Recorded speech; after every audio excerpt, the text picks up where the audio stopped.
mempresentasikan hasil diskusi kami yang berjudul imunisasi. Sebelum kami memulai presentasi kami, alangkah baiknya saya memperkenalkan anggota kelompok kami. Yang pertama, Aprilia Simangungsong, yang kedua Azara Afifah, yang ketiga Dinda Hanifah Rahmawani, yang keempat Meviga Fisyahri, yang kelima saya sendiri Novia Junita, yang keenam Unata Yosima Utari. Nah baiklah, kami akan memulai presentasi kami yang pertama akan dijelaskan oleh saya sendiri.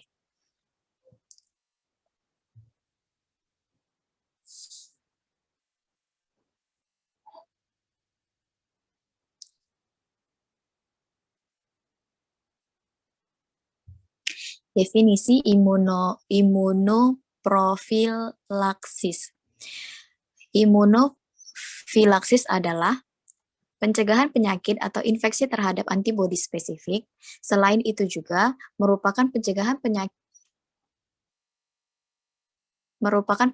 penyakit melalui sistem imun dengan tindakan mendapatkan kekebalan resistensi relatif terhadap infeksi mikroorganisme yang patogen serta menimbulkan efek positif untuk pertahanan tubuh dan efek negatif menimbulkan reaksi hipersensitivitas.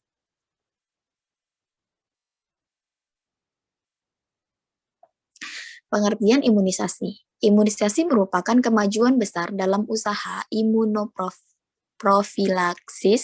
Imunisasi merupakan upaya pencegahan terhadap penyakit tertentu pada diri seseorang dengan pemberian vaksin. Imunisasi menggambarkan proses yang menginduksi imunitas secara artifisial dengan pemberian bahan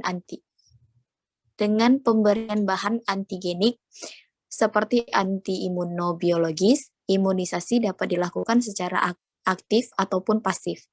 Pada imunisasi aktif, respon imunisasi terjadi setelah seseorang terpapar dengan antigen. Imunisasi pasif terjadi bila seseorang menerima antibodi atau produk sel lainnya dari orang lain yang telah mendapat imunisasi aktif. Selanjutnya akan dibacakan oleh teman saya.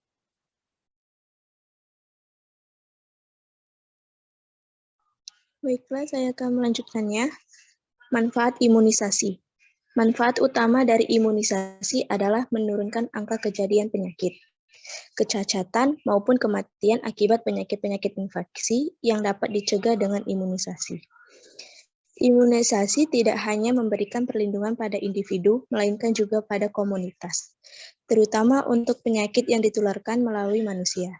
Jika komunitas memiliki angka cakupan imunisasi yang tinggi, komunitas tersebut memiliki imunitas yang tinggi pula, sehingga kemungkinan terjadinya penyakit yang dapat dicegah dengan imunisasi rendah. Saya kembalikan kepada moderator.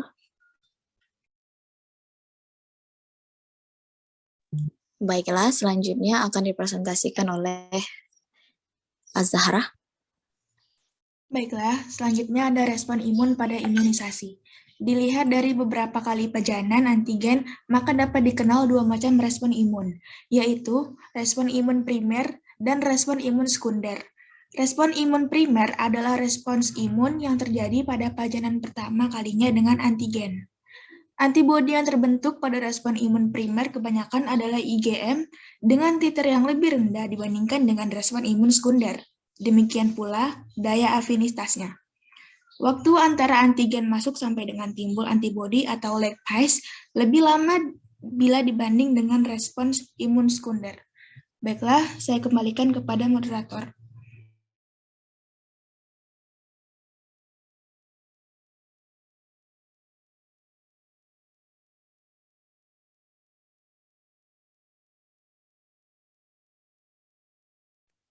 Baiklah, selanjutnya akan dibacakan oleh Dinda Hanifah Rahmawani. Baiklah, saya akan melanjutkan.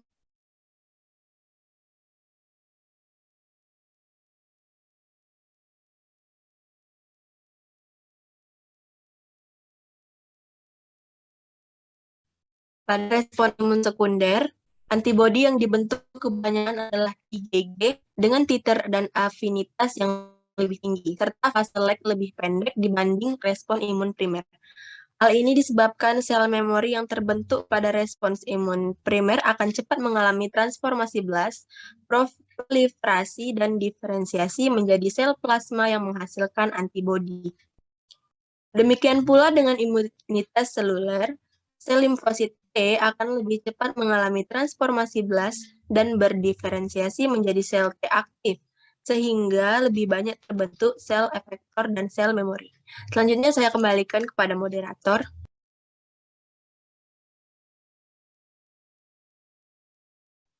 Baiklah, selanjutnya akan dibawakan oleh Meifiga Fisyahri. Baiklah, saya akan menjelaskan penjelasan berikutnya. Jenis-jenis imunisasi. Pada dasarnya, ada dua jenis imunisasi, yaitu yang pertama imunisasi aktif. Imunisasi aktif adalah pemberian satu atau lebih antigen, agen yang infeksius pada seorang individu untuk merangsang sistem imun untuk memproduksi antibodi yang akan mencegah infeksi. Adapun hal-hal yang diperhatikan dalam imunisasi aktif, yaitu satu, perlu ada paparan exposure antigen. 2, dapat alami infeksi atau buatan vaksin. 3, perlu waktu untuk pembentukan. 4, terbentuk kekebalan untuk jangka waktu yang lama terhadap infeksi mendatang.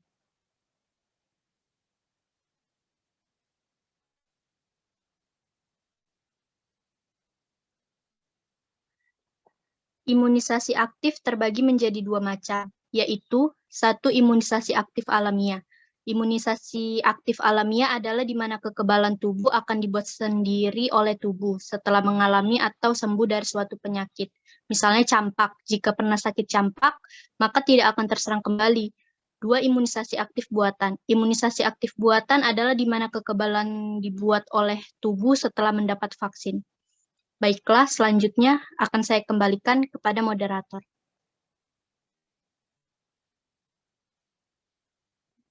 Baiklah, selanjutnya akan dibacakan oleh Lia.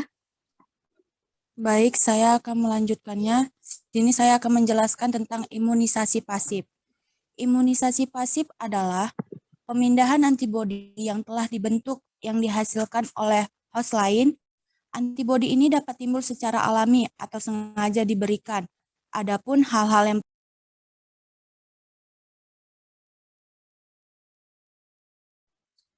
Baiklah, kami akan melanjutkan presentasi kami yang tadi terputus karena kendala Zoom-nya.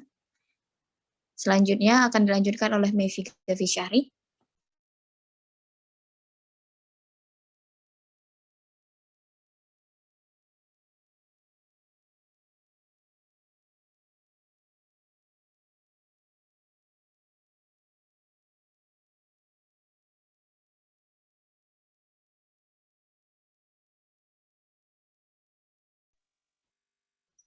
Oh, tadi Meifiga udah selesai ya.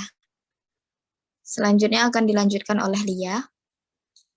Baik, saya akan melanjutkannya. Di sini saya akan menjelaskan tentang imunisasi pasif. Imunisasi pasif adalah pemindahan antibodi yang telah dibentuk yang dihasilkan oleh host lain. Antibodi ini dapat timbul secara alami atau sengaja diberikan. Adapun hal-hal yang perlu diperhatikan dalam imunisasi pasif yaitu 1, tak perlu ada paparan antigen. 2, kekebalan humoral atau antibodi. 3, dapat bersifat alami atau maternal melalui plasenta dari kolostrum. 5, dapat bersifat porelahan atau buatan atau antiserum dan imunoglobulin. Imunisasi pasif dibedakan menjadi dua macam, yaitu imunisasi pasif alamiah atau bawaan dan imunisasi pasif buatan. Imunisasi pasif alamiah, imunitas maternal melalui plasenta. Yang kedua, imunitas maternal melalui kolostrum. Baik, akan saya kembalikan kepada moderator.